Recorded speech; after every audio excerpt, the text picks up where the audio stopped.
Okay, let's talk about the Super Eagles of Nigeria. Super Eagles, waiting they happen, waiting they shell, we want know the Super Eagles of Nigeria. Now, although it is painful that the Super Eagles of Nigeria will not actually be featuring this year world biggest competition, the FIBA World Cup, of course, that is co-hosted by United States, Mexico, and Canada. But I tell you, we have a whole lot to do with our sports and most importantly, with the Super Eagles of Nigeria. And one place that we can start from is getting it right with the, of course, we are doing very well in terms of the Unity Cup. This same coach, Eric Shell, that is in charge right now, won the last edition for us in 2025 and is here again for the 2026 edition of the tournament. And I tell you, he has started well, inviting a lot of new faces in the team that played in the semi-final against Zimbabwe, that we have been struggling to get a positive result against them in previous qualifying matches and other friendlies. But today, I mean, in the semi-final that we played against them, we were able to get not just a 2-0 win, but we were able to bring in new faces. For instance, the player that scored the brace, Femi Aziz, who actually broke a long-term record of being the first players in more than 3 decades to score a brace on his Super Eagles debut. And that one is something that we actually need to actually put into perspective. Although the Super Eagles coach Eric Shell was actually in not too good response to Aziz's performance in that game, knowing that they actually lost some balls and all of those things. But I tell you, as much as the result is concerned, the Super Eagles of Nigeria actually are not doing badly at all in the Unity Cup. And I tell you that one thing is very clear now about the Super Eagles, and what is clear there is that Coach Eric Shell, the Malian, is actually make a huge impact on the Super Eagles of Nigeria. Whether you like it or not, that is exactly what is happening now. But because when you look at Coach Eric Shell's tenure since his emergence as the head coach in January 2025, he has actually done an historic unbeaten streak in regulation time and a bronze medal finish at the 2025 African Cup of Nations. He didn't lose a match in 90 minutes duration. He only lost on penalties. He lost the semi-final to Morocco and also won against Egypt in the third place match. Now, if you look at the overall record of Coach Eric Shell for the Super Eagles of Nigeria, he has played 17 matches. He has won 13 of those matches in 90 minutes regulation, and he has drew 4 of them and he has lost none of them in 90 minutes regulation. Now, at least the Super Eagles of Nigeria has found joy in actually scoring goals in their matches and has conceded 15 in goal. He has conceded 15.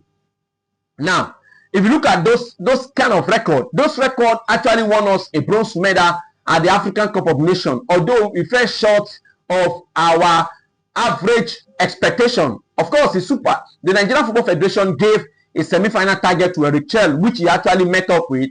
But of course, that is little to be compared to the kind of target we should be giving our coaches henceforth as the head of the Super Eagles. They are supposed to be going to win the tournament. The least of the target they should have is making it to the final.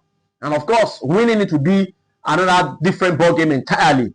But of course, Coach Eric Shell has actually won not just the bronze medal, he has guided Nigeria to the Unity Cup success in 2025 and is in the final in 2026 now and will be playing against Jamaica, the Reggae Boys of Jamaica. And I tell you, even in World Cup qualifying, he remains undefeated, playing 6 matches, winning 4 of those matches and drew just 2 of them. Now, if you look at his tactical approach, he has actually favored a structured build-up play, and defensively they have been disciplined, and he has been going on a famous 5-match winning streak. And so all what we need to do right now as a nation is to get it right. And what I mean by getting it right is to actually look for a way, a possible way of giving a long-term contract to a coach of Eritrea caliber for the Super Eagles of Nigeria. Of course, we have very testing matches that are coming up in the month of June, where we'll be playing Poland and also as well we'll be playing Portugal in the friendlies.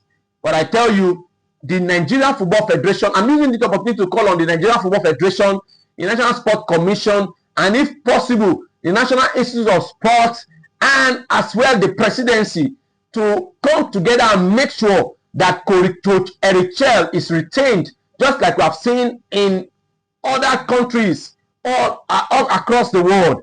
Example, we have that of Carlo Ancelotti of Brazil, who has been tied on a long-term contract beyond the World Cup, and we have Coach Thomas Tuchel of England, who as well has been tied to a long-term contract as well.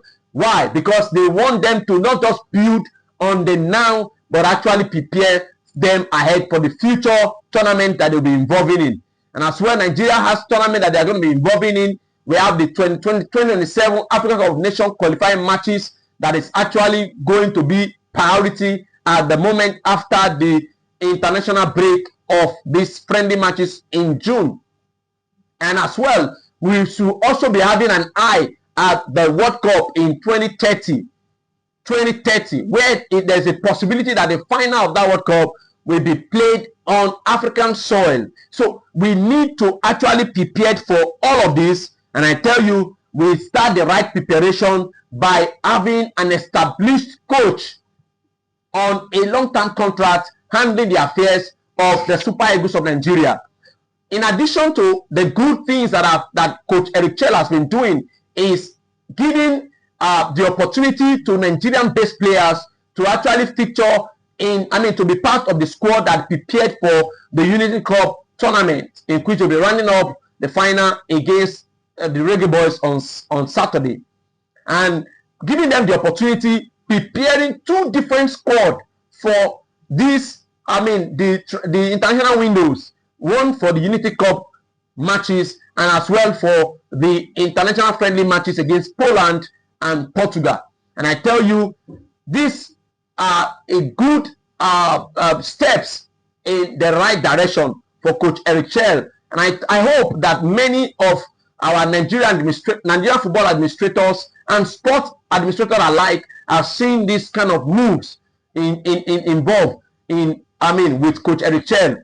And that's what you get when you give the head coach of your national team the ability to pick players as he deemed fit, not on referrals, but based on quality and not on quantity at all. Not on who you know and what you know, but is what you can give in terms of quality to the Super Eagles of Nigeria. So I want to use this opportunity to actually wish the Super Eagles the very best of luck against the Reggae Boys of Jamaica in the final, and as well against in the friendly matches against Poland and as well against Portugal. And I wish them all the best of luck in these matches and as well in their preparation for the AFCON 2027 tournament. Thank you so much for watching, and I want to encourage you to please don't forget to subscribe, don't forget to like, don't forget to comment, don't forget to share this video, and also follow us on all of our social media handles. Thank you so much. I'll see you in our next episode.